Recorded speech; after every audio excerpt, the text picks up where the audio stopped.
Salut à tous, très content de vous retrouver aujourd'hui pour une nouvelle vidéo, la première de l'année. Donc il est temps pour moi de vous souhaiter le meilleur possible pour cette année 2025, que ce soit d'un point de vue spéculatif dans vos investissements ou la santé ou même professionnellement. En tout cas, j'espère que tous vos projets vont aboutir. Donc belle année et bonne année à tous.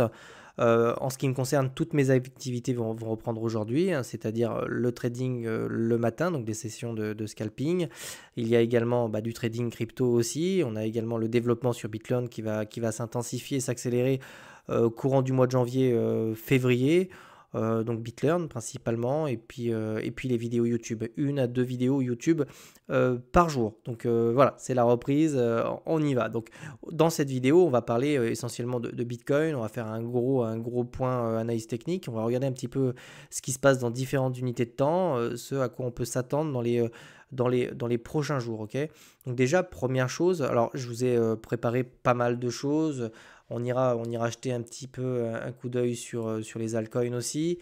J'aimerais bien qu'on aille voir aussi un petit peu le sentiment de marché. Donc on va pas traîner, on a quand même quelques trucs à voir. Donc on est bloqué autour des 98 000 dollars. C'est pas une surprise pour moi, vous le savez. J'ai déjà fait une analyse technique il y a plusieurs mois. On était autour des 80 000 dollars. Je vous disais que les 100 000, ça allait être un mur qu'on allait se prendre. Pour quelles raisons je vous avais dit ça? On va rapidement les reparcourir parce que ça permet de contextualiser tout ça. Déjà, quand on traçait ces doubles résistances, ça nous emmenait autour des 100 000 dollars. On avait également la continuation haussière de ce mouvement-là. Donc, si on duplique cette droite et qu'on revient la mettre sur le bottom qui était là, on avait vraiment ce setup de continuation. Donc, on avait plusieurs. On avait même des niveaux Fibonacci, etc. Donc, on avait vraiment tout un tas de. Et puis, on a le chiffre rond des 100 000 quand même, tu vois, c'est pas rien. Donc, on avait vraiment la conjonction de trop de choses ici pour qu'on puisse casser les 100 000 sans se faire rejeter. On avait des murs de vente, c'était évident. On le voit également, c'est quelque chose qui continue au passage. On a une perte de momentum. Donc, ça, on l'avait vu également sur MACD, on était sur des sommets en termes de momentum. Donc, je m'attendais à ce qu'on souffle, à ce qu'on corrige, etc. autour des 100 000 dollars. Là aussi, c'est pas une surprise. On est venu chercher des poches de liquidité, puis on s'est tout de suite faire avaler. Je ne pense pas que ce soit, je ne pense pas que ce soit terminé. Je pense qu'ici, on est toujours sur une grosse structure en fait qui est en train de se mettre en place. Alors, ça peut être différentes structures. On peut être un peu pessimiste, mais on pourrait très bien avoir des structures en forme de M-top avec une chasse qui se ferait au sud. C'est pas quelque chose qui est à exclure. Pour l'instant, les structures sont en cours. Mon scénario privilégié, compte tenu du momentum qu'on pourrait avoir, ce serait plutôt une structure en forme de drapeau avec une résolution haussière et une cassure par le haut. On pourrait avoir des pièges avec une structure en forme de drapeau, une cassure par le bas, une réintégration et une poursuite haussière. En fait, ça, on ne le sait pas encore. Ce qu'on peut déjà se dire, c'est est-ce qu'on est ou pas sur un sommet de marché. Ça, c'est extrêmement important et je ne pense pas, compte tenu de la longueur de la structure qui était là. Okay.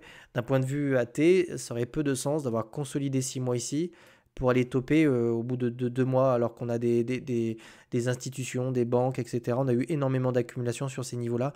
Et donc une structure en forme de M-top aussi rapide me paraîtrait un peu, en sachant qu'ici ça avait déjà duré un peu plus longtemps, alors qu'on n'avait pas eu la phase d'accumulation qu'on a eu là. Donc pour moi on est sur de la continuation, en vue d'aller chercher notre sommet définitif. Ça sera accompagné de news économiques avec des baisses de taux, et puis ensuite probablement une hausse de taux avec un scénario de type no landing. Ça aussi, c'est quelque chose que j'ai exploré et expliqué pas mal de fois sur ma chaîne. C'est ce que j'ai en tête. En tout cas, aujourd'hui, voir ce MACD comme ça qui commence à repasser en négatif nous invite plutôt à la prudence, à la consolidation ou à la correction. Ok, c'est toujours quelque chose que j'ai en tête. Donc le scénario des... Après, on va descendre dans les UT, hein, on va faire de l'analyse technique encore plus précise.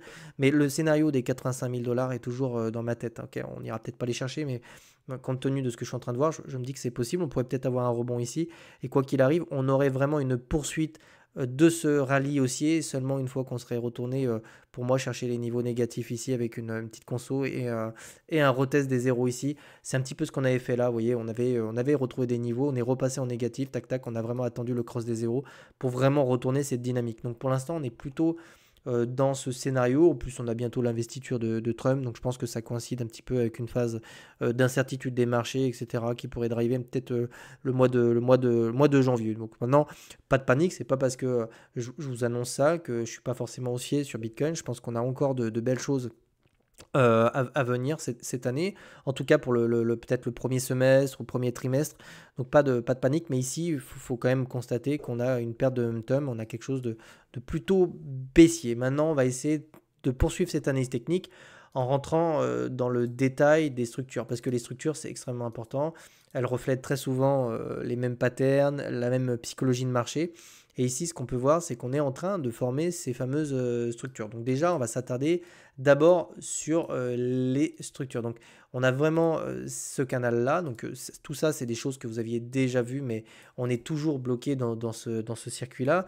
Donc c'est intéressant pour moi de vous recontextualiser un petit peu ce qu'on avait vu l'année passée. Donc on était venu casser ce canal-là. Donc clairement, on avait un signal ici qui était plutôt baissier. Tant qu'on ne le réintégrait pas, on était toujours sur une dynamique qui est baissière. Cette dynamique, elle est pour le moment toujours baissière. On a quand même quelques petites choses intéressantes, c'est-à-dire qu'on est repassé par-dessus cette trend. Donc ça, c'est plutôt un premier signal intéressant. Ça nous montre qu'ici, on a quand même sur de petites UT, puisqu'on commence à descendre sur du daily, du H4, on essaie de retourner cette dynamique qui était baissière. On essaie de construire quelque chose de l'autre côté de cette trend. Donc c'est plutôt un point positif. Par contre, petite ombre au tableau pour le moment, hein, je dis attention pour le moment, c'est qu'on a quand même beaucoup de pression vendeuse sur MACD. Okay, on la retrouve également ici. On voit qu'on a un petit peu de mal ici à s'affranchir de cette résistance-ci. Donc la résistance autour des 99 000 dollars. Pour l'instant, sur le RSI, c'est toujours baissier. On commence à retrouver des niveaux d'intérêt qui se rapprochent de la neutralité. Okay, donc je rappelle que les points très intéressants sur Bitcoin sont les points en zone de survente sur le RSI. Okay, donc si toutefois le marché nous fait le bonheur d'y revenir, c'est toujours des zones d'intérêt qui sont extrêmement intéressantes pour prendre des swings en longue sur BTC à condition d'avoir des divergences, ce genre de choses. Mais ça, on en parlera sur la chaîne. Donc on avait également cette divergence haussière cachée qui nous indiquait qu'ici, on avait quand même un mouvement de type continuation haussière. Okay, quand on a ce type de divergence, c'est que ça nous montre qu'on a du momentum. Donc maintenant, moi, je vais être transparent avec vous. Ce qui va m'intéresser, c'est qu'on est carrément bloqué en fait entre deux bornes. Je vais faire un peu de tri. On est clairement bloqué entre les 99 000 et les 92 000. Le topo, il y a deux scénarios. Soit on revient chercher ici le niveau des 92 000 pour venir chercher toutes les liquidités qui se situent autour des 85 000 dollars, parce que le marché, le seul intérêt que j'ai trouvé dans les poches de liquidités qu'on a là, ce serait de l'accumulation sur ces niveaux-là. Honnêtement, c'est ce que je vois en fait sur les poches. On n'a pas grand-chose en fait au-dessus, mais on a beaucoup d'intérêt à venir chercher ici les 85 000 dollars. Donc je ne sais pas si le marché retournera les chercher, mais en tout cas, s'il y a de l'accumulation à faire, s'il y a un intérêt à aller chercher, même d'un point de vue des market makers, des institutions et tout, ça se ferait ici, un petit peu comme on l'avait fait en fait. Est-ce que je peux remonter plus C'était la même chose en fait sur l'énorme range. On était vraiment venu chercher des niveaux d'intérêt qui se situaient beaucoup plus bas. Au niveau du bull flag ici, bah, je me dis que c'est pas, voilà, gardez-le en tête, c'est pas quelque chose que je peux exclure. Quoi qu'il arrive, hein, le sens de ce mouvement-là, pour moi, il reste haussier. C'est-à-dire qu'on est toujours sur une pattern de continuation haussière, d'accord? Maintenant, on peut très bien revenir chercher les 85 000 dollars, que ce serait pas bearish pour autant. C'est ça que je vais vous faire comprendre. Donc, on a vraiment deux niveaux aussi également à surveiller. Donc, le premier, donc, c'est évidemment le niveau des 85 000. Sinon, il y avait ce niveau-là. Donc, en cas de rebond, on pouvait viser en fait cette zone de prix entre les 61,8 de Fibo, qui est les 101 000 et les 104 000. Si toutefois on y retourne, si toutefois on arrive vraiment à s'affranchir de ces niveaux-là, c'est-à-dire je ne sais pas, sur un W, on casse, on revient chercher, je m'attends personnellement à ce qu'on ait du rejet dans ces zones de prix. Okay, en règle générale, même sur de la continuation, le premier retest de cette zone-là, c'est toujours un premier rejet. Donc attendez-vous à avoir un petit peu de perturbation sur ces niveaux-là. Maintenant, ce serait intéressant d'avoir, pourquoi pas, le retest ici. Enfin, ce type de structure serait plutôt bull sur des petites unités de temps. On aurait vraiment une petite épaule, une tête, une épaule. Hop, on revient chercher le niveau, la zone des Fibos. On se fait rejeter pour avoir une espèce de fake out et tout. Est un scénario sur le court terme qui me semble qui me semble pas inintéressant, avec pourquoi pas derrière un retest des 85 000 dollars. Alors là, on spécule énormément, mais en tout cas, pour le moment, on serait bien dans ce type de scénario, de type drapeau. Ok, c'est pour ça que j'évoque ce scénario-là. C'est vraiment, on vient, hop, on a du mal, on se fait rejeter ici comme ça, et puis ensuite, hop, on revient, on se refait rejeter, on revient chercher un peu plus bas avec une espèce de drapeau comme ça, avec une extraction ensuite par le haut. Bull flag, mais je pense que celui-là durera moins longtemps que le dernier. Donc, pour le moment, voilà, c'est tout ce que je peux te dire, c'est qu'on a une belle pression quand même qui est pour le moment qui est plutôt vendeuse. On a un RSI qui redescend tout doucement en daily et revenir chercher des niveaux de neutralité, voire carrément peut-être, pourquoi pas, des niveaux de vente ou de survente. Donc on est plutôt, je veux dire, après l'avoir cassé ce range, on est plutôt sur quelque chose de type correctionnel. Ok, maintenant on peut descendre dans les petites UT pour terminer cette analyse technique purement chartiste. Est-ce qu'on a autre chose?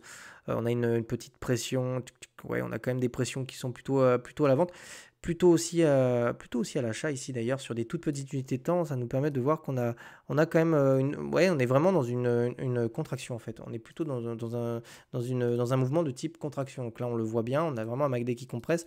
Donc on devrait avoir une résolution, on devrait vraiment avoir une résolution assez sous peu sur ces niveaux-là. Il y a pas de problème. On est vraiment en train de taper les deux bornes. Cette contraction me fait penser qu'on va bientôt avoir un mouvement de libération. Ok, ok, on retrouve doucement les niveaux de surachat. On va retourner directement voir un petit peu ce qui se passe sur les produits dérivés. Le sentiment de marché peut nous donner aussi des informations complémentaires. Je vois que sur le sentiment de marché, c'est plutôt bien, c'est plutôt bon signe en fait de voir ça. C'est-à-dire que tout au long de cette correction, consolidation, hein, qui se situe sur ces niveaux-là, ce qu'on peut voir, c'est quand même un funding qui a tendance comme ça à rebaisser. Donc on est quand même, il y a beaucoup d'incertitudes du point de vue des traders. Et donc on a des traders qui sont vraiment dans le doute. C'est exactement ce qu'on veut voir pour de la continuation haussière. On n'a pas énormément de positions qui s'ouvrent ici. Ok, on a même des positions qui ont été clôturées et liquidées sur ces niveaux-là. Donc tous les fous ici qui se sont mis à mettre du levier pour probablement l'ongle sommet ici. Mais pour le moment, il y a très très peu de positions qui s'ouvrent.